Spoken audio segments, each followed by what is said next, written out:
Pilizecast.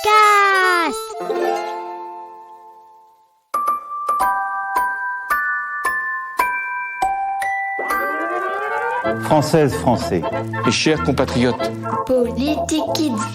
Je serai le président de tous les Français. Mon devoir de président de la République. Tous les 5 ans, c'est la même histoire. Tout le monde ne parle que d'un seul truc, c'est l'élection du président de la République. Je m'appelle Agnès, je suis journaliste et depuis 20 ans, j'explique l'actualité aux enfants. Et j'ai souvent entendu dire ça. Oh, la politique, c'est vraiment compliqué. Je vais t'avouer quelque chose, moi aussi, je me suis déjà fait ces réflexions. Alors, j'ai eu envie d'expliquer un peu mieux cette élection. Et pour m'aider, j'ai appelé un passionné de politique. C'est moi, je m'appelle Renaud, je suis journaliste à la radio et à la télé. La politique, je suis tombé dedans quand j'étais petit, j'avais à peu près ton âge et tu vas voir, la présidentielle, c'est pas si compliqué à comprendre. Et si l'on parle tant de cette élection, c'est que le rôle du président de la République est très important en France. Mais en fait, c'est quoi son vrai travail au président ? À quoi il sert ? Eh bien déjà, il représente la France et ses habitants. Les Français viennent de choisir le changement. Mes chers compatriotes, je serai le président de tous les Français. Je serai le président de la République de tous les Français, sans exception. Tu l'entends, dès qu'il est élu, dans son tout premier discours, le président dit qu'il sera le président de tous les Français. Mais pourtant, tout le monde n'a pas voté pour lui. Non, bien sûr. Mais un président représente le pays tout entier. Il doit donc essayer de rassembler tous les Français, puisqu'il décide au nom du peuple français. Et il peut décider de quoi, par exemple ? Par exemple, il peut nommer des gens à des postes très importants, des magistrats, des militaires, des préfets, des personnes qui sont au service de l'État, de la France, quoi. On appelle ça le pouvoir de nomination. Et quand ils ont bien fait leur travail, il peut aussi les récompenser. Des récompenses, mais c'est quoi ? Il leur fait des cadeaux ? Oui, si on veut. Ce sont plutôt des médailles, comme par exemple la plus célèbre, la Légion d'honneur. En vertu des pouvoirs qui me sont conférés, je vous fais chevalier de la Légion d'honneur. L'une des premières personnes que le président choisit, c'est le Premier ministre. C'est son équipier numéro 1. En France, le président, c'est un peu le capitaine du navire. Il fixe le cap. Son Premier ministre est en quelque sorte le pilote du navire. Avec eux, il y a une trentaine d'équipiers. Ce sont les ministres du gouvernement. Chacun a sa mission. Tous à vos postes. Toi ici, toi là-bas, toi là-bas aussi. Ensemble, ils doivent éviter les icebergs. Iceberg, droit devant. Mais en vrai, ce serait quoi les icebergs qu'il doit éviter le président ? Alors, le président doit protéger les Français, assurer leur sécurité à tous les niveaux. Il doit prévenir les menaces d'attentats sur son territoire en mobilisant les policiers et les militaires nécessaires.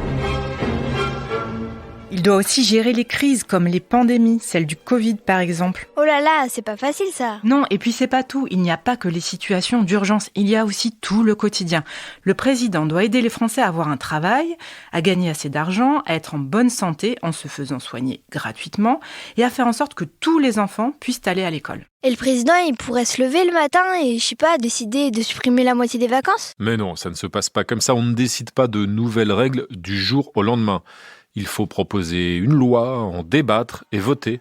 Et ça, c'est le rôle des députés et des sénateurs. Adopté. Le président de la République, lui, il signe les lois. On dit qu'il les promulgue. Tant qu'une loi n'est pas signée par le président, elle ne s'applique pas, ce qui lui donne quand même un grand pouvoir. En fait, le président, c'est le chef. Et c'est même le chef des armées. Donc il peut par exemple décider de déclarer la guerre à un autre pays. Je décide de déclarer la guerre à tous les gens qui ne finissent pas leur assiette.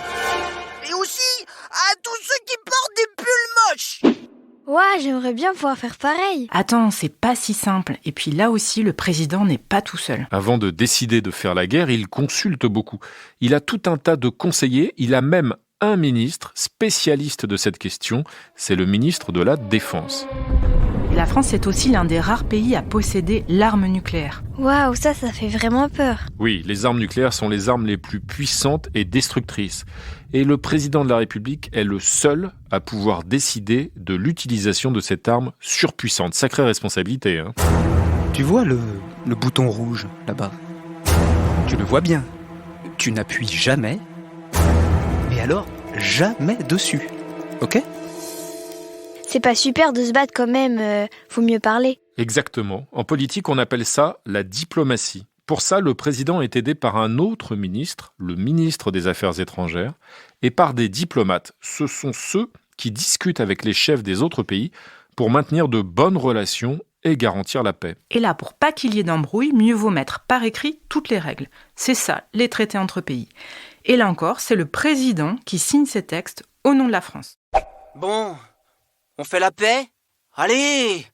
Vas-y, on va pas se faire la guerre pendant 100 ans. Une guerre de 100 ans, c'est démodé. Des traités d'amitié dans lesquels des pays se mettent d'accord sur certains sujets. Par exemple, pour définir la façon de faire du commerce, d'acheter et de vendre des produits. Un poulet bio, 2 kilos de pommes de terre, ça fera 27,50 €. Et tout ça garanti sans OGM, comme prévu dans le traité. Et puis, les pays signent aussi des traités pour s'engager à régler les grands problèmes de la planète, comme le climat qui se réchauffe. La signature du président est très importante, elle engage la France. En fait, le président a vraiment un rôle clé à l'étranger vis-à-vis des autres pays.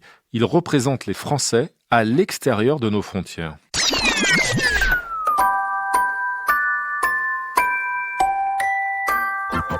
Alors, on se résume. Le président de la République Fixe le cap pour le pays comme un capitaine de navire, assure la protection des Français, nomme les personnes importantes comme les préfets ou le Premier ministre il est le chef des armées et représente la France à l'étranger. Vive la République et vive la France. Un podcast original Billy de Cast.